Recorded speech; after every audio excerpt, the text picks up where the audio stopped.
Alhamdulillahilladzi nahmaduhu wa nasta'inuhu wa nastaghfiruh wa na'udzu billahi min syururi anfusina wa sayyiati a'malina may yahdihillahu fala mudhillalah wa may yudlil fala hadiyalah.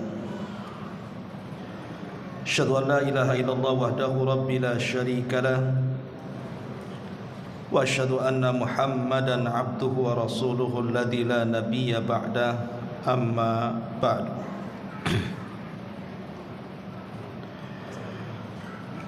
Hadirin dan hadirat yang dimuliakan Allah Subhanahu wa taala,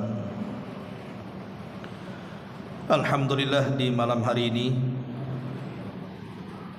kembali kita bisa duduk bermajlis ilmu di Masjid Muhajirin.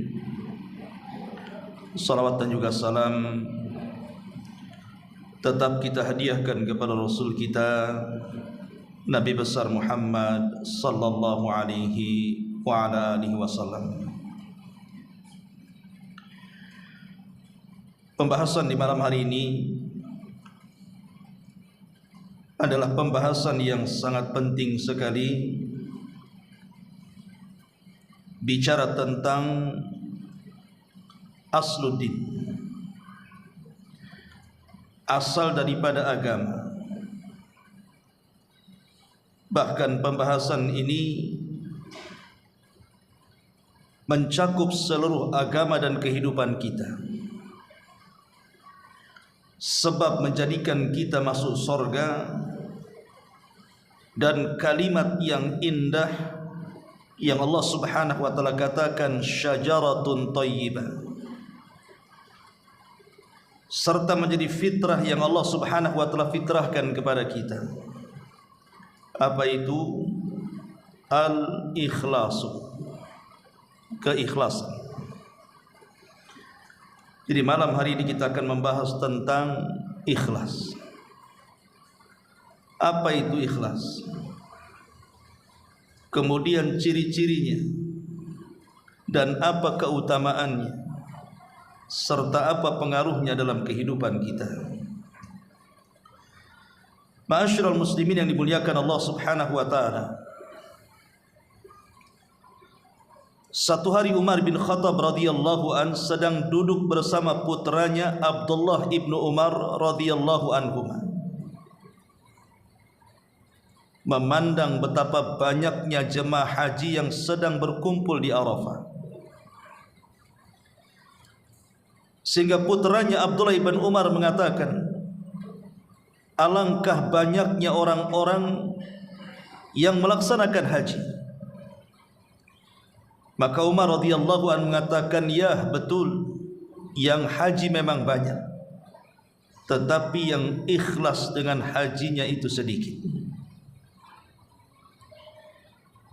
Di zaman sekarang keikhlasan ini menjadi krisis dalam ibadah. Memang betul masjid-masjid terkadang penuh dengan orang yang beribadah. Tapikah apakah orang-orang yang datang ke masjid itu semua ikhlas karena Allah Subhanahu wa taala? Tentu yang tahu adalah orang yang datang ke masjid dengan Allah Subhanahu wa taala. Tapi kalau di zaman Umar bin Khattab radhiyallahu anhu saja mengatakan seperti itu, alangkah banyaknya orang yang melaksanakan haji tapi sedikit yang ikhlas. Ini di zaman Umar, dia mengatakan seperti itu.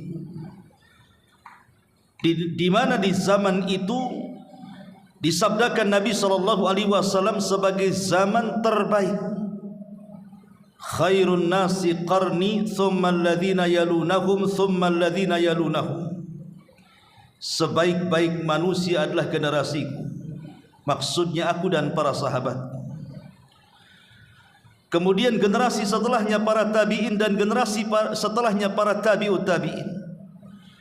Jadi Umar bin Khattab radhiyallahu an bicara di generasi terbaik. Harusnya ucapan Umar bin Khattab radhiyallahu an itu bicara di zaman sekarang. Itu cocok dengan keadaannya. Ma'asyiral muslimin yang dimuliakan Allah Subhanahu wa taala, sedikit kita akan berkisah beberapa para ulama salaf, bagaimana keikhlasan mereka di dalam beribadah kepada Allah Subhanahu wa taala. Dahulu ada seorang ulama namanya Zainul Abidin rahimahullahu taala. Boleh dikata dia adalah ahlul bait, keturunan Nabi sallallahu alaihi wasallam. Apabila datang di sepertiga malam, ketika manusia sedang terlelap tidur, maka dia pun mengumpulkan makanan, roti-roti yang biasa dimakan oleh penduduk Madinah, kemudian dibungkus satu persatu. Kemudian mulai dia malam itu membawa makanan itu, kemudian meletakkan di rumah-rumah fuqara wal masakin. Dan setiap malam dia meletakkan 70 rumah roti tersebut. Dan itu dia lakukan setiap malam. Sampai-sampai satu hari, apa yang dilakukan Zainul Abidin ini diketahui manusia. Kemudian dikatakan, wahai Zainul Abidin, kenapa engkau lakukan seperti itu? Maka dia mengatakan, bukankah Nabi SAW bersabda, sadaqatus sir tudfi'u ghadaba rabbi. Bukankah Nabi SAW mengatakan bahwa sedekah yang tidak terang-terangan, sedekah yang disembunyikan itu bisa menutup kemurkaan Allah Subhanahu wa taala. Dan saya ingin menutup kemurkaan Allah Subhanahu wa taala dengan sedekah itu. Ma'asyiral muslimin yang dimuliakan Allah Subhanahu wa taala, Sufyan Ats-Tsauri rahimahullahu taala, seorang alimin ulama'i dunia. Satu hari dia masuk ke dalam masjid. Kemudian dia mulai mengambil mushaf dan membaca Al-Quran. Tiba-tiba kemudian saat di tengah-tengah dia membaca Al-Quran, fabaka Sufyan, maka Sufyan pun menangis. Entah apa yang ada dalam pikirannya. Tiba-tiba kemudian terbentik sebuah pemikiran dan mengatakan dalam lamunannya, coba sekiranya teman-temanku hadir dan sama-sama membaca Al-Quran, kemudian sama-sama menangis. Kalimat ini ikhwatu fiddin muliakan Allah Subhanahu wa taala tentu tidak dimaksud sebuah keburukan, karena Sufyan seorang alim ulama. Tapi kata-kata ini adalah was-was daripada syaitan. Ketika Sufyan Ats-Tsauri rahimahullahu ta'ala kemudian tertidur sesaat, tiba-tiba dia bermimpi dalam tidurnya. Datang seseorang dan mengatakan, ya Sufyan, ambillah pahala dari orang yang kau maksud, yang hendak bersama-sama denganmu untuk mengaji dan menangis. Seolah-olah orang ini mengatakan, engkau sudah tidak memiliki pahala lagi. Padahal hanya terbesit kalimat seperti itu dalam otaknya. Coba kalau seandainya ramai orang yang mengaji seperti ini kemudian menangis, itu saja sudah dianggap tidak ikhlas. Ketika dia terbangun, maka Sufyan pun beristighfar kepada Allah Subhanahu wa taala. Itulah bagaimana kelembutan keikhlasan para ulama saat melakukan ibadah kepada Allah Subhanahu wa taala. Bahkan Tamim ibn Aus Ad-Dari radhiyallahu anhu, Tamim ibn Aus Ad-Dari, seorang sahabat yang pernah berjumpa dengan Dajjal, dan dialah sahabat yang pertama kali membuat mimbar untuk Rasul. Dan dia pula sahabat yang pertama kali menerangi masjid Rasul. Walaupun dia telat masuk Islam, tapi dia pakar daripada Al-Quranul Karim. Dikenal dalam sejarah Tamim Ad-Dari itu orang yang senantiasa menghidupkan malam-malamnya dengan qiyamul lail. Tidak ada hari-hari dan tidak ada malam-malam kemudian beliau habiskan hanya untuk qiyamul lail. Dan itu dikenal di tengah-tengah para sahabat. Sampai satu hari ada seseorang yang datang kepada Tamim ibn Aus Ad-Dari dan menanyakan soal resep kenapa dia mampu melaksanakan qiyamul lail sepanjang malam.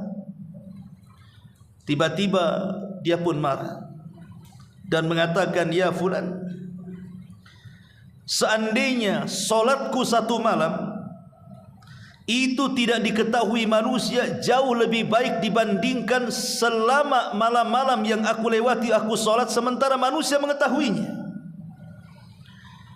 Seandainya satu malam yang aku ruku dan sujud kepada Allah tidak diketahui manusia, itu lebih baik bagiku dibandingkan sepanjang hayat aku solat tapi dibicarakan manusia."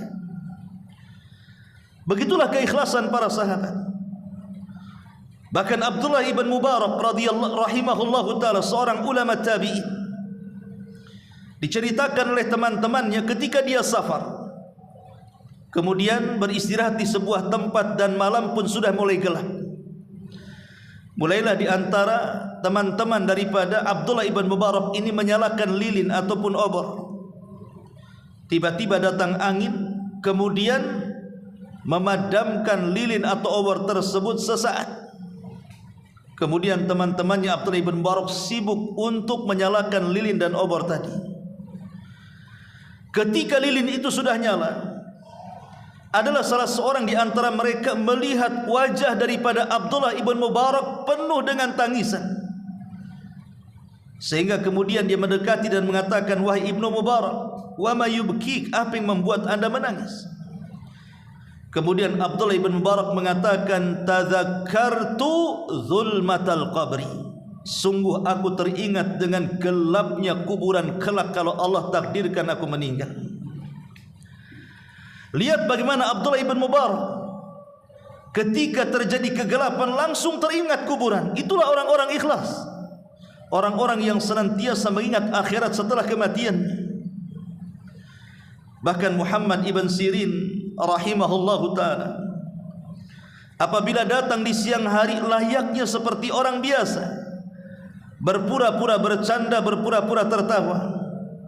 Tetapi kalau datang di malam hari, maka dia menangis seperti orang kesakitan karena hendak dibunuh. Dia menangis sujud kepada Allah subhanahu wa ta'ala. Dihabiskan malam-malam itu untuk bermunajat kepada Allah subhanahu wa ta'ala. Itulah Muhammad ibn Sirin rahimahullahu ta'ala.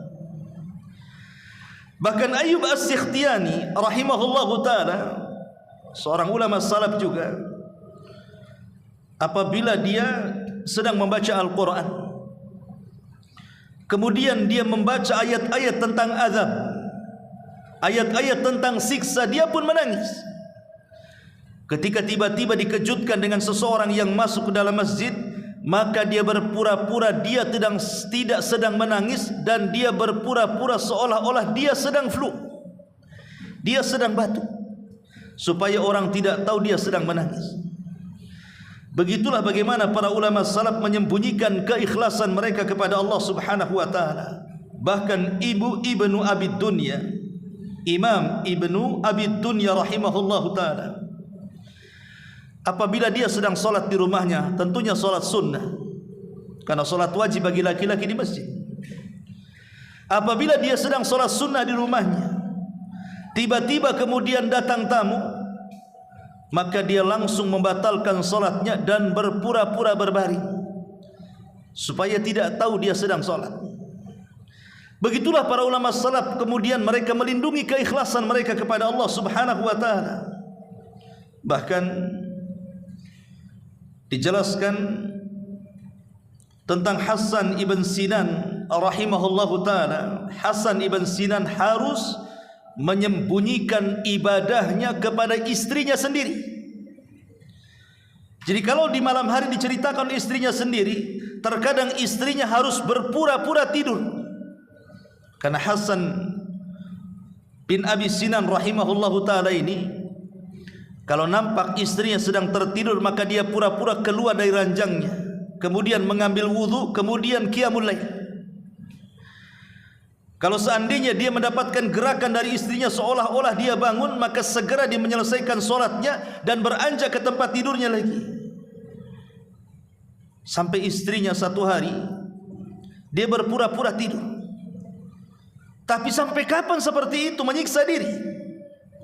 Akhirnya kemudian istrinya bercerita dan tahu apa yang dilakukan suaminya Hasan ibn Abi Sinan rahimahullahu ta'ala ini, dan mengatakan, wahai suamimu, kenapa engkau menyiksa diri? Aku tahu engkau salat malam, aku hanya berpura-pura tidur.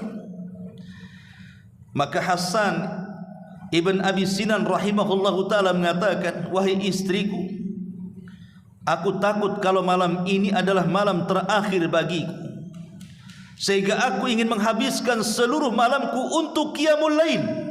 Kalau seandainya kemudian setelah itu aku tertidur dan tidak pernah terbangun lagi, mudah-mudahan Allah subhanahu wa ta'ala menganggap kematianku di atas qiyamul lail. Ma'asyiral muslimin yang dimuliakan Allah subhanahu wa ta'ala, dan banyak lagi tentang kisah para ulama salaf dan keikhlasan mereka. Ma'asyiral muslimin yang dimuliakan Allah subhanahu wa ta'ala, kita masuk pada pembahasan. Apa itu ikhlas? Apa itu ikhlas? Para ulama ketika membahas tentang definisi ikhlas, maka ulama mengatakan bahwa ikhlas itu secara bahasa adalah membersihkan sesuatu yang kotor. Jadi membersihkan sesuatu yang kotor secara bahasa itu artinya ikhlas. Tapi secara istilah disebutkan para ulama adalah an yaqsudal muslimu bi amalihi ridallahi azza wa jal wa taqarrub ilaihi wahda. Menurut Imam Ibnul Qayyim dalam kitabnya Madarijus Salikin, dia mengatakan ikhlas itu seorang muslim, dia bermaksud dengan amalannya mencari keridhaan Allah subhanahu wa ta'ala dan berusaha untuk taqarrub, mendekatkan diri kepada Allah saja dan mengindahkan yang lainnya. Intinya ikhlas itu beramal karena Allah subhanahu wa ta'ala. Dan ikhlas itu adalah wasiat Allah subhanahu wa ta'ala. Dalam surah Al-Bayyinah ayat 5 Allah mengatakan, wa ma umiru illa liya'budullaha mukhlishina lahud-din hunafa. Dan tidaklah mereka diperintahkan kecuali untuk beribadah kepada Allah dengan penuh keikhlasan, di mana ketaatan hanya diberikan kepada Allah subhanahu wa ta'ala semata. Dan Allah juga mengatakan dalam surah Al-An'am ayat 162 yang biasa kita hafal, qul inna salati wa nusuki wa mahyaya wa mamati lillahi rabbil alamin. Katakan ya Muhammad, sesungguhnya salatku, penyembelihanku, seluruh hidup dan matiku aku serahkan kepada Allah subhanahu wa ta'ala. Dari sini kita tahu bahwa ikhlas itu adalah wasiat Allah kepada kita. Dan ikhlas juga adalah sifatnya para nabi. Allah subhanahu wa ta'ala berfirman ketika mensifati para nabi, di antaranya surah Sad ayat 45 dan seterusnya, wadhkur ibadana Ibrahim wa Ishaq wa Ya'qub ulil aidi wal absar inna akhlasnahum bi khalisati dzikrad dari wa innahum indana laminal mustafinil akhyar. Ketika Allah subhanahu wa ta'ala menyebutkan hamba Allah Ibrahim, Ishak dan juga Ya'qub, maka Allah katakan inna akhlasnahum, sesungguhnya kami telah membuat mereka ikhlas.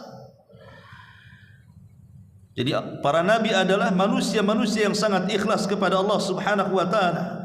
Sebagaimana Allah mengatakan dalam surah Maryam juga ayat 51, wadhkur fil kitabi Musa innahu kana mukhlisan wa kana rasulan nabiyya. Sebutkanlah wahai Muhammad tentang kisah Nabi Musa. Dia adalah hamba Allah yang ikhlas dan dia seorang rasul dan juga seorang nabi. Dari sini kita tahu bahwa ikhlas itu bukan wasiat Allah saja, tapi ikhlas juga sifat para nabi. Artinya kalau kita melakukan ikhlas, berarti kita meniru sifatnya para nabi dan melaksanakan wasiat Allah Subhanahu wa taala. Ma'asyiral muslimin yang dimuliakan Allah Subhanahu wa taala, lalu apa ciri-ciri orang ikhlas ini? Ini yang penting kita bahas. Apa ciri-ciri orang ikhlas itu? Yang pertama, ciri-ciri orang ikhlas itu an yastawiya amaluka fis sirri wal alaniyati wal batini wal zahirati. Yang pertama, ciri-ciri orang ikhlas itu adalah ketika seseorang menyamakan dalam amalan, baik amalan itu dilakukan secara sembunyi-sembunyi ataupun terang-terangan, secara batin ataupun zahir, dia akan samakan saja. Dia akan menyamakan amalannya. Dia tidak menjadikan rajin saat dilihat manusia dan tidak menjadikan malas saat tidak dilihat manusia. Sama saja dia beribadah di hadapan manusia atau tidak di hadapan manusia.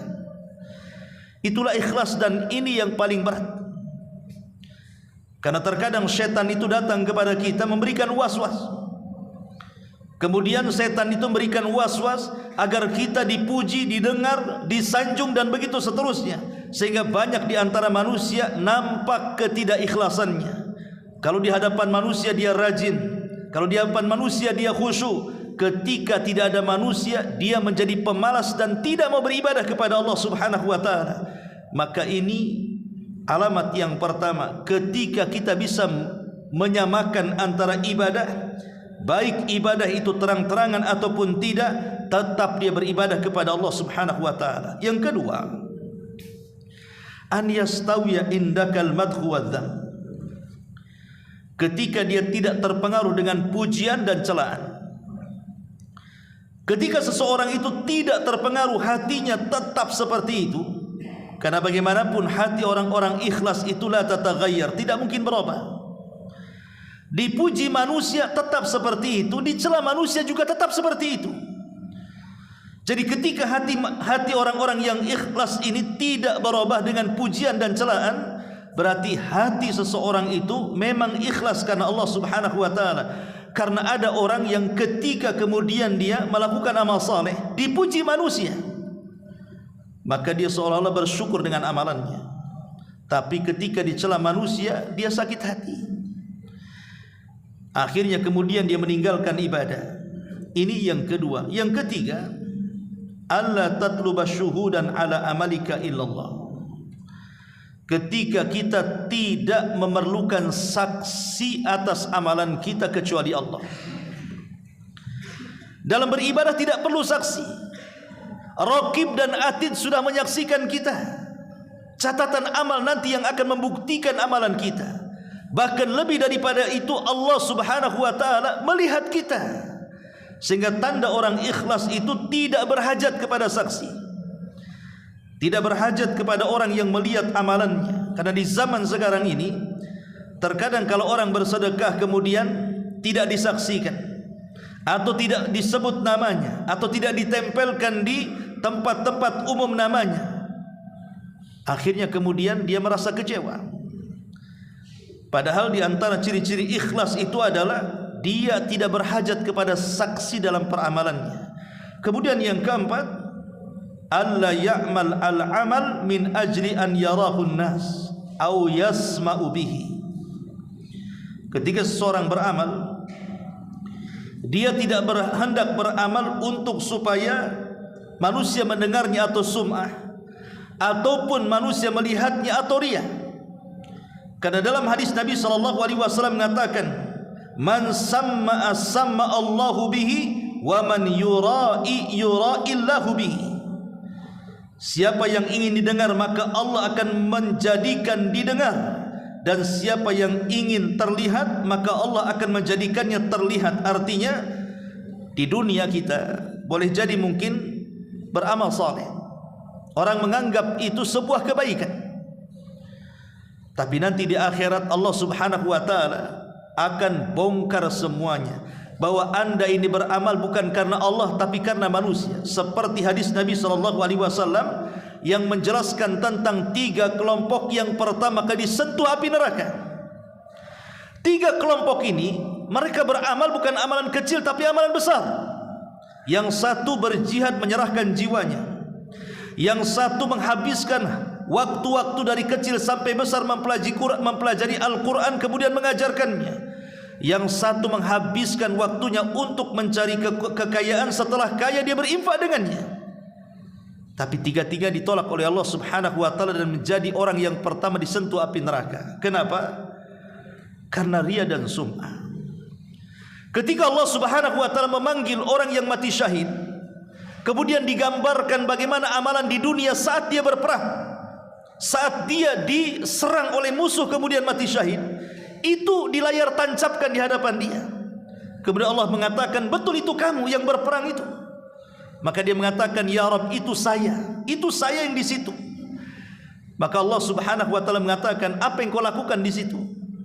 Maka dia mengatakan, qataltu fika ya Rabb, aku berperang karenamu. Maka Allah Subhanahu wa taala langsung mengatakan, kadzabta, dusta kamu. Qatalta liyuqal, engkau ini berperang supaya manusia mengatakan engkau ini seorang syuja, pemberani, seorang pahlawan, dan begitu seterusnya. Faqad qil, dan itu sudah masyhur dari dirimu. Maka Allah Subhanahu wa taala merintahkan para malaikat dan mengatakan, seret dia, masukkan dia ke dalam neraka. Lihat, jihad ini bukan amalan enteng, karena tidak semua orang bisa jihad kalau tanpa keberanian. Tapi bagaimanapun diterima dan tidaknya orang yang mati syahid itu ditentukan dengan keikhlasan. Makanya ikhlas itu asal dari seluruh amal saleh. Bahkan amal saleh tidak akan diterima kecuali ikhlas dan ittiba. Ma'asyiral muslimin yang dimuliakan Allah Subhanahu wa taala. Kemudian yang kelima, an yakuna ikhfa'ul amali wal israru bihi ahabbu ilaihi min idharihi. Ketika dalam hatinya dia berpikir bahwa menyembunyikan amal itu lebih dicintai dibandingkan menampakkannya. Jadi kalau seandainya dalam hatinya dia mengatakan bahwa menyembunyikan amal dari manusia itu jauh lebih baik dibandingkan menampakkannya, maka itulah ikhlas. Ma'asyiral muslimin yang dimuliakan Allah Azza wa Jalla, Ibrahim ibn Adham rahimahullahu taala mengatakan sebagaimana dinukilkan perkataan beliau oleh Al-Imam Al-Ghazali dalam kitabnya Ihya Ulumuddin, ma sadaqallah man arada an yashtahira. Selamanya seseorang itu tidak dianggap jujur kepada Allah ketika dalam hatinya amalannya ingin diketahui manusia. Selamanya orang itu tidak dianggap jujur dengan Allah kalau amalannya ingin diketahui manusia. Artinya ciri-ciri ikhlas itu ketika dalam hatinya kecintaan untuk menyembunyikan amal itu lebih dibandingkan menampakkannya. Walaupun tidak semua, ada perkara-perkara yang memang harus ditampakkan juga. Sebagaimana dikatakan Al-Iz ibn Abdissalam rahimahullahu ta'ala, dia mengatakan yustasna min istighbabi ikhfa'il amali man yudhiruhu liyuqtada bihi. Dikecualikan ada amalan-amalan tertentu itu boleh ditampakkan kalau tujuannya supaya orang ikut. Seperti orang memancing di grup supaya sedekah, kemudian dia letakkan saya sedekah sekian, bukan dalam rangka supaya manusia tahu dia sedekah, tidak, tapi memancing orang untuk bersedekah itu boleh. Sebagian di zaman Nabi SAW, ketika Nabi SAW berceramah soal sedekah di perang Mu'tah ataupun di perang Tabuk, dan pasukan kaum muslimin ketika itu banyak tapi persenjataan tidak ada, maka disebut pasukan miskin. Maka Rasul mulai kemudian memberikan semangat untuk sedekah. Maka tiba-tiba kemudian datang seorang sahabat pulang rumah, kemudian mengambil uang 1 gepok, kemudian datang ke hadapan Rasul, disaksikan semua para sahabat. Kemudian dia mengatakan, ya Rasulullah, ambillah uang ini, gunakan jihad di jalan Allah. Ketika dilihat oleh para sahabat, maka mereka pun kemudian terangsang untuk ikut sedekah juga. Mereka pun pulang mengambil seluruh harta mereka, kemudian datang kepada Rasul kemudian sama-sama menyumbangkan harta mereka. Dari sini kata Nabi SAW, man sanna sunnatan hasanatan falahu ajruha wa ajru man amila ba'dahu la yanqusu min ujurihim syai'ah. Siapa yang memberikan contoh yang baik kemudian diikuti orang banyak, maka dia akan dapat pahala dan pahala yang mencontohkannya tanpa mengurangi pahala mereka sedikit pun. Jadi boleh kemudian seseorang itu menampakkan amalan kalau tujuannya supaya menyemangati orang ikut dia. Tetapi di sini juga ada waswas syaitan, hati-hati. Terkadang tujuan yang baik menjadi tidak baik ketika banyak pujian, sehingga harus seseorang itu melindungi hatinya dari riya dan sum'ah. Ini ciri yang kelima. Ciri-ciri yang keenam, alla yazid fil amali wa yuhsinuhu li ru'yatin nas. Jangan menambah dalam amalan atau memperbagusnya karena ada manusia yang melihatnya. Ketika seorang menjadi imam salat, awalnya kemudian membaca kulhu, tiba-tiba berubah menjadi an-naba. Karena boleh jadi di belakangnya mungkin ada orang pinting, ada orang mulia. Awalnya dibaca kulhu ditambah pula dengan an-naba. Menambah bacaan tidak ada masalah, bahkan baik kan begitu. Tapi kalau tujuannya kemudian menambah dan memperbaik karena dilihat manusia, itu tidak baiknya di situ. Ketika seseorang membaca Quran sedang sendirian, sebenarnya sudah akan pergi, tiba-tiba datang orang masuk ke masjid, kemudian duduk, sengaja kita panjang lagi, kita tambah lagi itu bacaannya supaya orang melihatnya.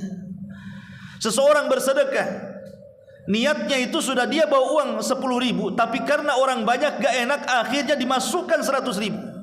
Artinya jangan menambah atau memperbanyak karena dilihat manusia. Maka ini ciri-ciri orang yang tidak ikhlas, ya. Ma'asyiral muslimin yang dimuliakan Allah Azza wa Jalla. Ini yang keenam. Kemudian yang ketujuh, an yukthira minal istighfar ba'dal amal li syu'urihi bi taqsir.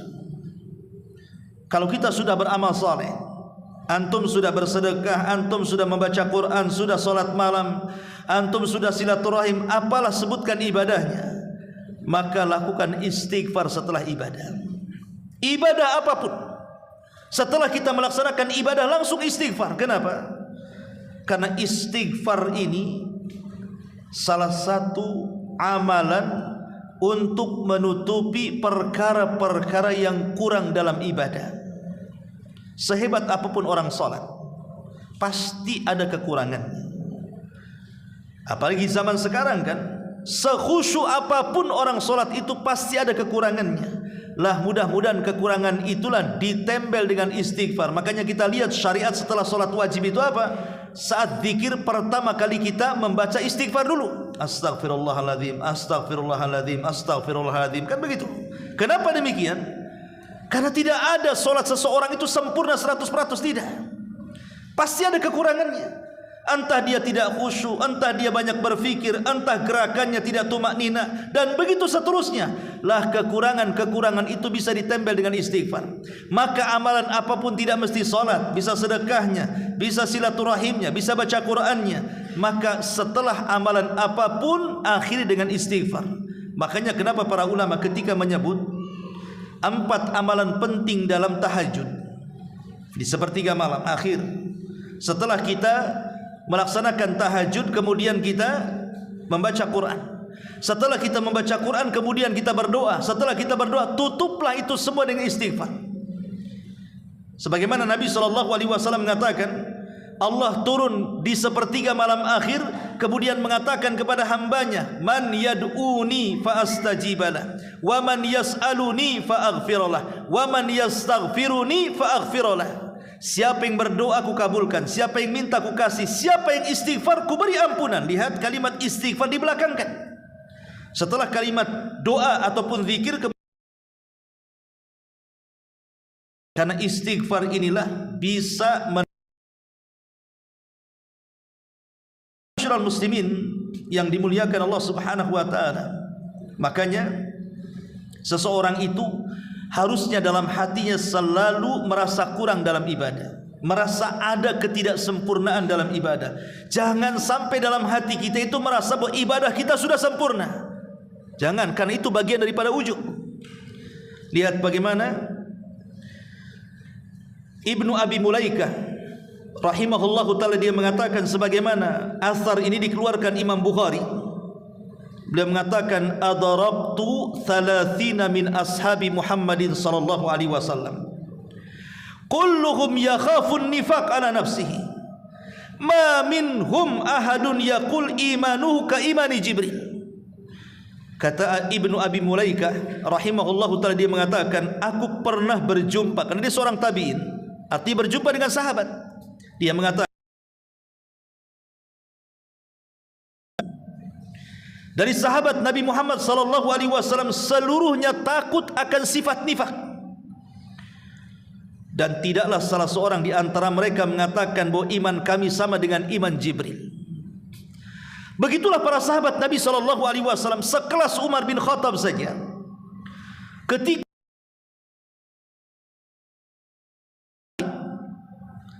dia datang kepada Hudzaifah dan mengatakan, ya Hudzaifah, apakah namaku tercatat dalam catatan?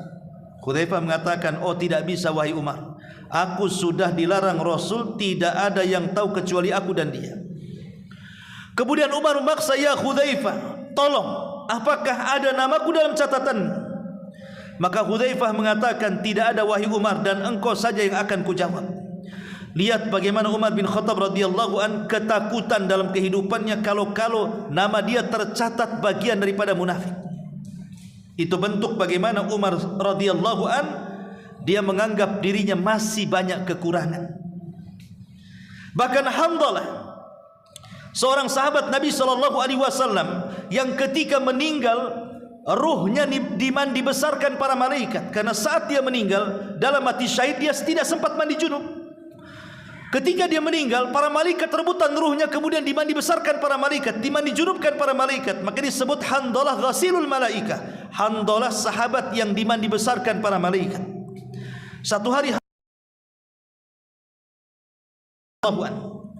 kemudian mengatakan, ya Abu Bakr, sebenarnya aku ingin bertanya kepada Rasul, tapi aku bertanya dulu kepada dirimu. Kata Abu Bakar, ada apa wahai Handalah? Kata Handalah, wahai Abu Bakar, aku ini heran kalau saya datang ke majlis Nabi, duduk di pengajian Nabi, kemudian Nabi SAW bercerita tentang sorga seolah-olah sorga berada di pelupuk mataku. Kalau Nabi SAW bercerita tentang neraka seolah-olah neraka berada di pelupuk mataku. Tapi kalau aku keluar dari pengajian Rasul kemudian disibukkan dengan dunia, keluarga dan pekerjaan, seolah-olah sorga neraka itu hanya cerita saja. Apa saya ini munafik wahai Abu Bakar? Maka Abu Bakar mengatakan, ya Handalah, apa yang kau rasakan persis dengan apa yang aku rasakan. Kalau gitu kita datang kepada Rasul. Maka keduanya datang kepada Nabi SAW bertanya soal perkara ini. Karena ini kan kita rasakan semuanya kan. Kalau antum hadir di majelis seperti ini, kemudian saya ceramah atau ustaz-ustaz yang lain yang ceramah, kayaknya semangat sekali untuk beramal. Tapi kalau sudah keluar dari Masjid Muhajirin, disibukkan dengan perkara dunia, lupa apa yang diceramahkan kan. Lah itu yang dirasakan Abu Bakar dengan kami berdua ingin bertanya. Kata Rasul, silakan. Kata Abu Bakar dan Handalah mengatakan, ya Rasul, kalau kami duduk di majelis kamu, kau cerita sorga, rasanya sorga di hadapan kami. Kalau kau cerita neraka, rasanya neraka di hadapan kami. Tapi kami kalau pulang dari pengajianmu sibuk dengan dunia, seolah-olah itu hanya karangan dan cerita saja. Apa kami berdua munafik wahai Rasul? Maka Nabi SAW mengatakan, tidak wahai Handalah, tidak. Tapi Rasul di ujung hadis mengatakan, walakin ya Handalah sa'atan sa'ah.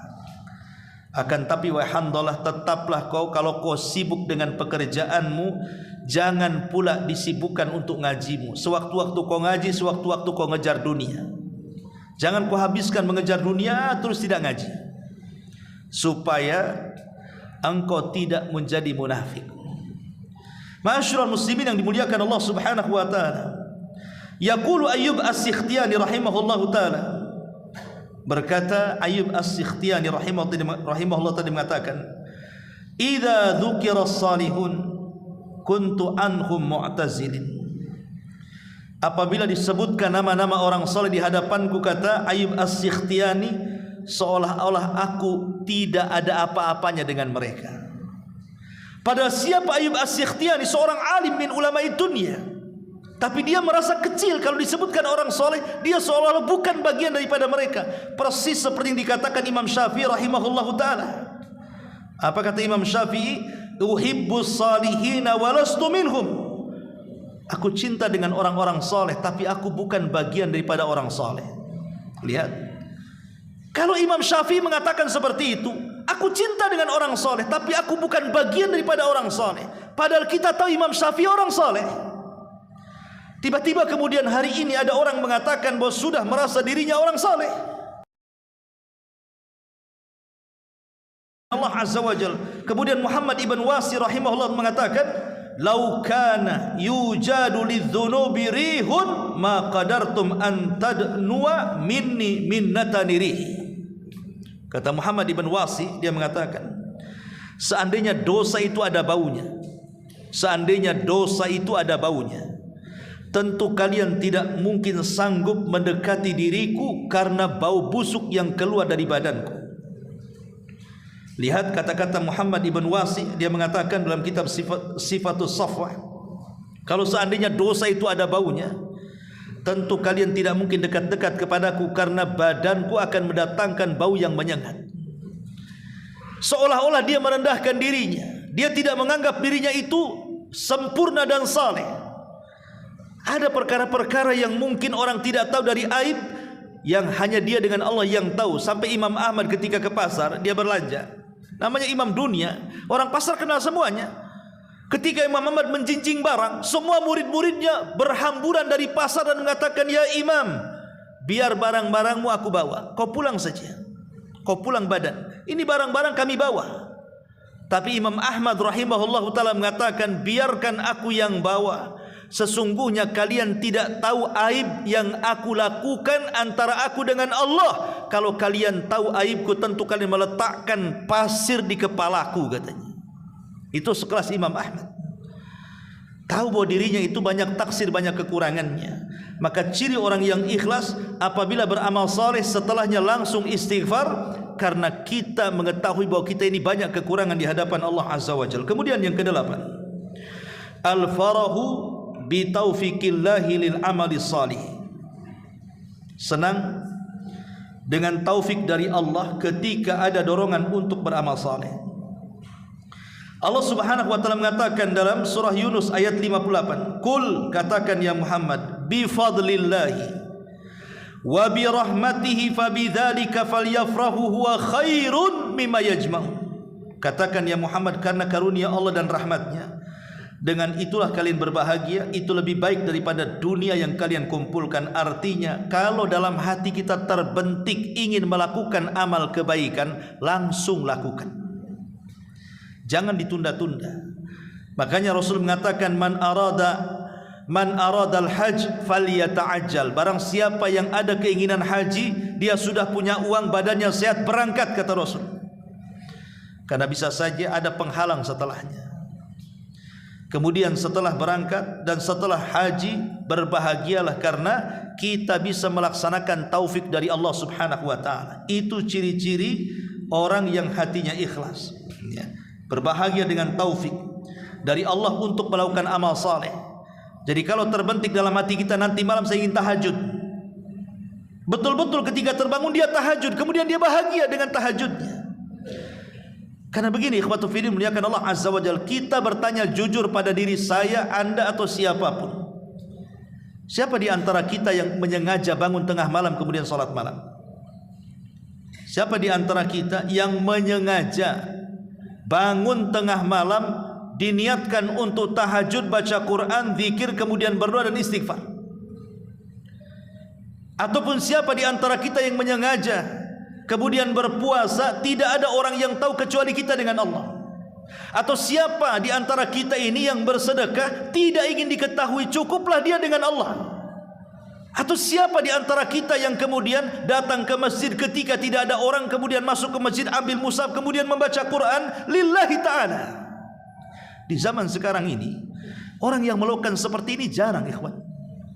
Karena keikhlasan sudah terkikis dalam ibadah. Tapi kalau seseorang bisa melakukannya dengan bahagia dia dan kepuasan dia dalam beribadah, maka itu ciri daripada keikhlasan. Itulah al-farahu bitaufiqillahi lil amali salih. Dia bangga, dia bahagia dengan taufik dari Allah sehingga dia bisa melakukan amal saleh. Dan itulah para sahabat, mereka berbangga dengan amal saleh. Contoh umpamanya, maksudnya bahagia dengan amal saleh, betul-betul bahagia karena Allah Subhanahu wa taala, bukan karena ria. Saya contohkan Ubay bin Ka'ab radhiyallahu anhu. Satu hari Ubay bin Ka'ab berada di masjid. Tiba-tiba kemudian Nabi SAW jalan di belakangnya. Ketika sampai di pintu masjid, kemudian ditepuk sama Nabi. Kemudian Ubay bin Ka'ab kaget dan melirik Nabi. Kemudian Nabi SAW mengatakan, "Ya Ubay, amaranillah an aqra'a alaika suratal bayyinati." Wahai Ubay, aku barusan diperintahkan Allah untuk membacakan surah Al-Bayyinah kepadamu. Subhanallah. Ubay terperanjat. Kenapa nama dia yang disebut-sebut Allah? Kenapa tidak Abu Bakar, Umar, Utsman dan Ali? Kenapa tidak para sahabat yang jelas-jelas mereka memiliki sumbangsi besar dalam Islam? Seperti Abu Bakar Siddiq radhiyallahu an, terkenal dengan sedekahnya, Umar terkenal dengan salatnya, Khalid terkenal dengan jihadnya, Utsman terkenal dengan baca Qur'annya, dan begitu seterusnya. Kenapa mesti dia yang disebut-sebut? Karena Ubay bin Ka'ab adalah orang yang sangat mencintai Al-Quran, sehingga Nabi SAW mengatakan, "Ya Ubay, barusan Allah perintahkan aku agar membacakan surah Al-Bayyinah kepadamu." Maka Ubay dengan menangis dan terharu mengatakan, "Asammanillahu ya Rasulullah." Apakah Allah menyebut-nyebut namaku wahai Rasul? Maka Rasul mengatakan, "Ya, namamu disebut-sebut Allah Subhanahu wa taala." Fabaka. Maka Ubay pun menangis saking terharunya. Terkadang ada orang yang bisa menggabungkan antara tangisan dan kebahagiaan. Itulah Ubay bin Ka'ab radhiyallahu anhu. Dia senang sekali, terharu dan menangis, ya. Kemudian Abu Bakar Siddiq radhiyallahu anhu, saat Nabi SAW siang-siang hari di waktu zuhur datang menemui Abu Bakar. Ketika itu ada Asma dan Aisyah radhiyallahu anha yang masih kecil. Dan Nabi SAW menghendaki hijrah bersama Abu Bakar. Kata Rasul, "Wahai Abu Bakar, bisa enggak kedua putrimu itu disuruh pergi duluan? Saya ingin menyebutkan sesuatu dengan kamu. Kalau bisa dua putrimu tidak mendengarnya." Kata Abu Bakar, "Ya Rasulullah, dia dua putriku insyaallah amanah. Biarkan dia mendengarkannya." Kemudian Nabi SAW mengatakan kepada Abu Bakar, "Ya Abu Bakrin, innallaha qad adzina li bil hijrah." Wahai Abu Bakar, Allah sudah mengizinkan aku untuk hijrah. Maka Abu Bakar mengatakan, "As-suhbatu ya Rasulullah. Apakah aku harus menemanimu wahai Rasul?" Maka Rasul mengatakan, "As-suhbatu ya Abu Bakar. Pasti engkau akan menjadi temanku dalam hijrah. Pasti engkau akan menjadi temanku dalam hijrah." Kata Aisyah radhiyallahu anha, aku melihat Abu Bakar Siddiq radhiyallahu saking bahagianya, dia pun menangis, dan aku tidak pernah melihat ada orang yang bisa menggabungkan tawa dan tangisan dalam satu waktu kecuali ketika aku melihat Abu Bakar sangat bahagia sampai menangis. Itulah kebahagiaan karena ketaatan kepada Allah Subhanahu wa taala. Abu Hurairah radhiyallahu an, ketika ibundanya masih musyrik, selalu mencaci maki Nabi. Sehingga Abu Hurairah radhiyallahu an terkadang serba salah. Satu sisi dia harus membela Rasul, di sisi lain itu ibunya. Dia berusaha menasihati ibunya, tidak bisa. Akhirnya satu hari dia pun sudah tidak tahan karena Rasul terus saja dihina dan dicaci maki ibunya. Dia datang kepada Rasul, kemudian mengatakan, "Ya Rasulullah, ibuku sudah berusaha kudakwahi, tetapi juga hidayah tidak kunjung tembus ke dalam hatinya. Dan setiap hari dia merendahkan dirimu. Bisa enggak kau berdoa kepada Allah wahai Rasul agar ibuku masuk Islam?" Akhirnya kemudian Nabi SAW mengangkat kedua tangannya ke langit dan mengatakan, "Allahumma hdi li ummi Abi Hurairah, Allahumma hdi li ummi Abi Hurairah, Allahumma hdi li ummi Abi Hurairah." 3 kali Rasul mengatakan, "Ya Allah, berikan hidayah kepada ibunya Abu Hurairah." Ya Allah berikan hidayah kepada ibunya Abu Hurairah. Ya Allah berikan hidayah kepada ibunya Abu Hurairah. Rasul mendoakan ibunya Abu Hurairah. Dengan senangnya Abu Hurairah menangis karena Rasul mendoakan ibunya. Doa Rasul tentu beda dengan doa kita. Abu Hurairah pulang. Ketika dia pulang, dia terperanjat kaget. Kenapa? Karena ibunya sudah mandi, ibunya sudah berdandan dengan sangat rapi. Tiba-tiba dia mengatakan, asyhadu an la ilaha illallah wa asyhadu anna Muhammadar Rasulullah. Tiba-tiba dia masuk Islam. Dengan bangganya Abu Hurairah radhiyallahu kaget, kemudian kayak tidak percaya kalau ibunya masuk Islam. Kemudian dia datang lagi kepada Nabi SAW. Ya Rasulullah, doakan juga aku dan ibuku agar manusia mencintainya. Maka Nabi SAW kemudian mendoakan agar manusia mencintai ibu Abu Hurairah dan Abu Hurairah. Sejak itu tidak ada manusia yang tidak cinta dengan Abu Hurairah dan ibunya. Sampai hari ini, siapa yang tidak cinta dengan Abu Hurairah radhiyallahu anhu? Ma'asyiral muslimin, itulah kebahagiaan yang menunjukkan keikhlasan. Ini yang ke-8. Yang ke-9, al-mahabbatu li amalil khalwati wal khabi'ati salihati. Cinta untuk berdua-duaan dengan Allah Azza wa Jal dan memiliki amalan yang tidak ada yang tahu kecuali dia dengan Allah Subhanahu wa ta'ala. Nabi SAW mengatakan dalam hadis Zubair ibn Awam radhiyallahu an, man istata'a minkum an yakuna lahu khab'un min amalin salihin falyaf'al. Kata Rasul, barang siapa di antara kalian yang memiliki amalan yang tidak ada yang tahu kecuali dengan dia dengan Allah Subhanahu wa taala, maka perbanyaklah amalan itu. Kata Rasul, barang siapa yang ingin beramal yang tidak ada yang tahu kecuali dia dengan Allah, perbanyaklah amalan itu. Karena itu ciri keikhlasan, ciri daripada keikhlasan. Makanya Yahya ibn Sa'id al-Qattan rahimahullahu ta'ala, ketika dia di pagi hari sedang berzikir, ya namanya zikir pagi dan petang itu kan ada syariatnya. Dia berzikir sendirian di masjid. Tiba-tiba apabila datang kemudian seseorang ke masjid, maka dia pun terdiam dan hanya bibirnya mengucapkan cukup dia dengan Allah, dia sedang berzikir, dan berpura-pura dia sedang mengantuk supaya orang tidak tahu, karena dia amalannya ingin tidak diketahui manusia. Dari sini Nabi SAW mengatakan, wa rajulun dzakarallah fafadat aina. Di antara satu dari 7 kelompok yang akan mendapatkan naungan di hari yang tidak ada naungan kecuali naungan Allah, salah satunya adalah seorang laki-laki yang mengingat Allah sendirian, tidak ada yang tahu kecuali dia dengan Allah. Fafadat aina, maka dia pun bisa meneteskan air mata. Kita bisa melakukan ini dengan mudah, ikhwatu fiddin. Pamannya kita pulang dari pengajian ini, selama berjalan dari Masjid Muhajirin sampai ke rumah, kita bisa memperbanyak tasbih, takbir, tahlil dan zikir-zikir yang lainnya. Orang tidak tahu.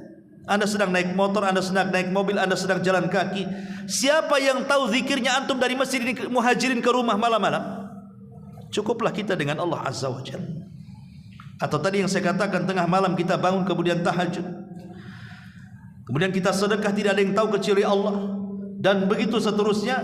Maka ini amalan yang luar biasa. Karena begini ikhwatu fiddin, sering saya katakan dan ini saya ulang-ulang, di zaman sekarang seseorang itu mudah melakukan dosa yang tidak ada yang tahu kecuali kita dengan Allah, dan ini sangat bahaya. Dosa tidak terang-terangan itu sangat bahaya. Karena Nabi SAW yang mengatakan nanti pada hari kiamat ada orang-orang yang menghadap Allah dengan membawa pahala sebesar gunung Tihama. Tiba-tiba setelah dia datang dengan bangganya membawa pahala besar itu di hadapan Allah, tiba-tiba Allah hancurkan pahalanya seolah-olah tidak tersisa. Orang ini keheranan, kenapa bisa pahala yang sudah dia lelah letih di dunia mencarinya, ketika datang di hadapan Allah, Allah hancurkan pahalanya. Apa alasannya?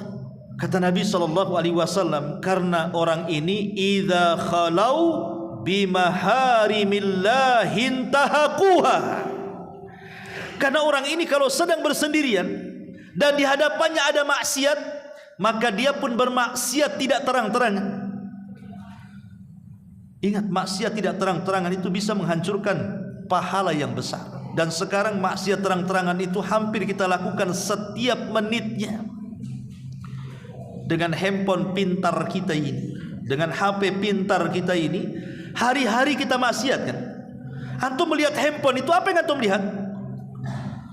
Kan di handphone itu kan ada wanita yang telanjang, aurat kan itu ya. Kemudian ada berita-berita hoax, macam-macam kan begitu di berita itu. Belum sinetronnya, belum filmnya, belum iklannya, belum apa-apanya. Belum satu hari itu kita habiskan untuk tertawa dengan melihat shot dalam YouTube itu. Bisa 2-3 jam kita duduk tertawa melihat shot dalam YouTube itu. Hari-hari kita bermaksiat sendirian coba. Makanya kata para ulama, supaya pahala kita tidak hilang dengan maksiat yang tidak terang-terangan, lakukan juga amal saleh dengan tidak terang-terangan. Kalau satu hari 1 jam kita bermaksiat tidak terang-terangan, maka lakukan amal soleh 1 jam tidak terang-terangan, biar balance, maksudnya begitu. Ma'asyiral muslimin, ini yang ke-9. Kemudian yang ke-10, muwafaqatul batin lidh-dhahir wa adamu mukhalafatis sariratil alaniyati. Kalau bisa, apa yang dalam hati sesuai dengan yang di lisan, apa yang tidak tampak sesuai dengan yang tampak. Karena ciri-ciri orang munafik itu Allah katakan yaquluna bi alsinatihim ma laysa fi qulubihim. Ucapan mereka tidak sama dengan hati mereka. Jadi usahakan ucapan kita sama dengan hati kita. Kemudian yang nomor 11 karena waktu, al khaufu min raddil a'mali salihati. Ada perasaan takut kalau kita selesai ibadah. Habis selesai sholat isya tadi, habis selesai ngaji seperti ini, habis selesai sholat malam, habis selesai puasa, adalah perasaan takut dalam hati kita ini kalau amalan kita tidak diterima. Lihat Ibrahim alaihi salatu wassalam ketika membangun Ka'bah. Siapa yang memerintahkan Ibrahim membangun Ka'bah? Allah. Allah yang perintahkan Ibrahim membangun Ka'bah. Kemudian Ibrahim pun membangun Ka'bah. Saat Ibrahim membangun Ka'bah, Allah bimbing cara membangunnya. Ibrahim pun mengikuti bimbingan Allah cara membangunnya. Artinya Ka'bah itu yang nyuruh bangun Allah dan yang membimbing membangun juga Allah. Tapi selesai Ka'bah itu dibangun oleh Ibrahim, apa kata Ibrahim? Rabbana taqabbal minna ya Allah. Terimalah Ka'bah ini, semoga ini bagian dari amal solehku. Kalau setakat Ibrahim saja takut kalau seandainya amal solehnya tidak diterima, dan mengatakan ya Allah terimalah amalan solehku, padahal Ka'bah yang nyuruh bangun Allah, yang membimbing bangun juga Allah, tapi Ibrahim mengatakan bahwa ya Allah terima, seolah-olah takut tidak diterima.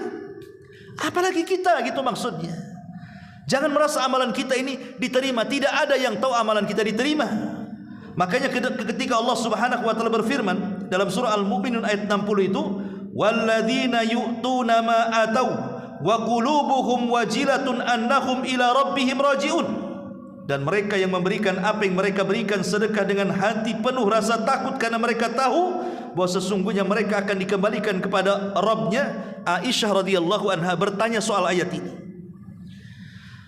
kemudian mengatakan, ya Rasulullah, apakah dalam ayat ini orang yang takut itu orang yang habis berzina kemudian dia menyesal? Apakah orang yang takut dalam ayat ini orang yang habis mencuri kemudian dia menyesal? Apakah dalam ayat ini orang yang takut adalah orang yang habis minum khamar kemudian menyesal? Kata Rasul, bukan. Tetapi ayat ini menjelaskan mereka orang-orang yang berpuasa, yang bersedekah, yang sholat, takut kalau ibadah-ibadah itu tidak diterima Allah Subhanahu wa ta'ala. Makanya ulama mengatakan, kalau aku tahu satu sholatku diterima, cukup aku sudah siap mati besoknya. Kenapa? Karena Allah mengatakan, innama yataqabbalullahu minal muttaqin. Allah hanya menerima dari hamba-hamba orang, dari hamba-hamba yang bertakwa kepada Allah Azza wa Jal. Dan yang terakhir, al-firar minal ujubi wa tazkiyatin nafsi. Jangan ujub dan jangan merasa diri lebih baik dibandingkan orang. Dijelaskan oleh Masruq, seorang alim, kafa bil mar'i ilman an yahshallah wa kafa bil mar'i jahlan an yu'jiba bi amalihi. Cukuplah seseorang itu dinyatakan berilmu ketika dia takut kepada Allah, dan cukuplah seseorang dianggap jahil ketika dia ujub dengan amalannya kepada Allah Subhanahu wa taala. Makanya ada istilah, kalau orang berbuat dosa sepanjang hayatnya kemudian dia menyesal dan menangis, itu lebih baik dibandingkan orang beramal sepanjang hayatnya tapi dia ujub dengan amalannya. Makanya Nabi SAW mengatakan ada 3 perkara yang menghancurkan dan ada 3 perkara yang menyelamatkan. Adapun 3 perkara yang menghancurkan, kata Nabi SAW, fahawan muttaba', hawa nafsu yang diikuti, wa syuhan muta', kekikiran dan kebakhilan yang ditaati, wa ijabul mar'i bi nafsihi, dan seseorang ujub dengan amalannya, wahia asyadduhum, dan yang ketiga ini yang paling parah. Ketika orang ujub dengan amalannya, merasa dirinya lebih hebat dan orang lain tidak, maka inilah tanda bahwa dia tidak ikhlas kepada Allah Subhanahu wa taala. Inilah diantara pembahasan tentang ikhlas. Banyak pembahasan tentang kisah-kisah ulama salaf, tapi waktu juga, mudah-mudahan ada manfaatnya. Subhanaka wa bihamdika asyhadu an la ilaha illa anta astaghfiruka wa atubu ilaik. Allahu taala alam. Assalamualaikum warahmatullahi wabarakatuh.